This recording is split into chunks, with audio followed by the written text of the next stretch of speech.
நிறைய தடவை மக்கள் என்கிட்ட வந்து கேட்டிருக்காங்க. நான் டெண்டுல்கரை பற்றி பேசலாம், லக்ஷ்மணை பற்றி, கங்குலி பற்றி, இவங்கள பற்றிலாம் பேசணும் அப்படின்னு ரொம்ப ஆர்வமாக இருப்பாங்க.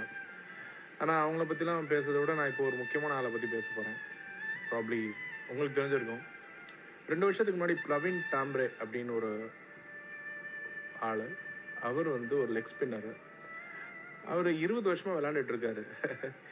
20 வருஷமாக விளையாண்டுட்டு இருக்க ஒரு மனுஷன் மும்பை ஆடுறாரு. ஒரு வாய்ப்பு கூட அவருக்கு கிடைச்சது கிடையாது. அவர் கிரவுண்டில் ஆடுவார்.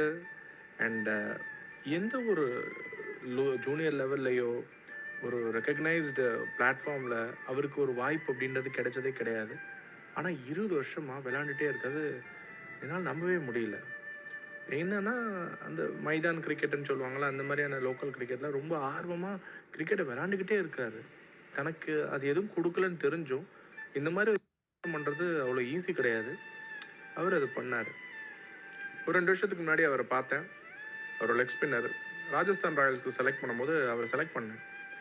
செலக்ட் பண்ணதுக்கப்புறம் நெட்ஸில் நிறைய பேர் கூட கேட்டாங்க, சின்ன பசங்களாம், யார் இந்த அங்கிள், இவரை ஏன் செலக்ட் பண்ணீங்க அப்படின்னு கேட்டாங்க.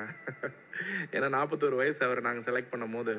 ஆனால் அவர்கிட்ட ஏதோ ஒரு விஷயம் பார்த்தேன். செலக்ட் பண்ணி உடனே எனக்கு அடுத்த நாள் ஒரு கால் வந்துச்சு. என்னடா அப்படின்னு எடுத்து பார்த்தா சிஇஓ சொல்கிறார், என்னங்க அங்கிள்லாம் எடுத்து வச்சுருக்கீங்க, ராஜஸ்தான் ராயல்ஸ்னால் இளஞ்சிங்கங்களுக்கு வாய்ப்பு கொடுக்கணும் அப்படின்னு. பைத்தியமா, வயசானவங்களாம் தூக்கி போட்டிருக்கீங்க, 41 வயசு அவனுக்கு அப்படின்னாங்க. நான் சொன்னேன், இல்லைங்க, நானும் எல்லா கோச்சும் பார்க்கும்போது அவருக்குள்ளே ஏதோ ஒன்று இருக்குங்க, அவருக்கு 41 வயசாக இருந்தாலும் ஏதோ ஒன்று இருக்குது அப்படின்னு சொன்னேன். எஸ், செலக்ட் பண்ணாலும் அந்த ஐபிஎல் அவரால் ஆட முடியல. அந்த ஒரு வருஷம் சும்மா தான் இருந்தார். கூட இருந்துட்டு டீமோட ட்ராவல் பண்ணிட்டு இருந்தார். ஆனால் அப்போ ஒரு ஆட்டிடியூடு தான் சான்ஸே கிடையாதுங்க. தான் ஆடலைன்னா கூட பவுலிங்கை பற்றியும் டீமை பற்றியும் எல்லாத்தையும் வந்து பேசுவார். ஷேன் வாட்சனு, அப்புறம் பிராட் ஹாகு, இவங்கள்ட்டலாம் போயிட்டு வந்து பேசுவார். 41 வயசு, இது வரைக்கும் எதுவுமே பண்ணலை, இது செலக்ட் ஆகிருக்கும், இதில் நம்மளுக்கு வாய்ப்பும் கொடுக்கலன்னு இருந்தாலும் போய் பேசிக்கிட்டே இருப்பார். ஜிம் ட்ரைனிங்னா ஃபஸ்ட்டு வந்துடுவார், காலையில் ட்ரைனிங் இருக்குன்னா ஃபஸ்ட்டு வந்துடுவார், ஃபஸ்ட்டு வருவார், பாலை எடுப்பார், கடைசியாக பாலை கீழே போடுவார். ட்ரைனிங் ட்ரைனிங் ட்ரைனிங்னு அவர் உள்ளே வந்துக்கிட்டே இருப்பார். அசந்து போயிட்டோம், எப்படிடா ஒருத்தர் வந்து இவ்வளோ கமிட்மெண்ட்டோட இவ்வளோ பேஷனோட இருக்கார் அப்படின்னு சொல்லிட்டு ஒரு மலைப்பா இருந்துச்சு. அடுத்து ஐபிஎல்ல வந்தார், ப்ரூவ் பண்ணார், மேன் ஆஃப் த மேட்ச் எடுத்தார். அப்போ ட்ரெஸ்ஸிங் ரூம்குள்ளே வந்துட்டு அழுதார்.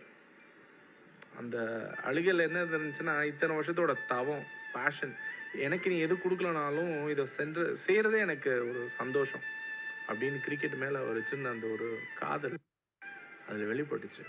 ரொம்ப அற்புதமான ஒரு விஷயங்க. நிறைய பேருக்கு இப்போதைக்கு வர பல பிளேயருக்கு இந்த 18 இயர்ஸ் 19 இயர்ஸ்லாம் வந்துட்டு எங்கே என்னோட க்ரோத், எங்கே என்னோட க்ரோத்துன்னு அப்படியே துடிக்கிற பசங்களுக்கெலாம் சொல்ல விரும்புகிறது இந்த பிரவீன் டாம்பே இவருடைய ஸ்டோரி தான். திறமை இருந்தாலும் பொறுமையும் வேணும், தவம் மாதிரி நின்று ஜெயிக்கணும்.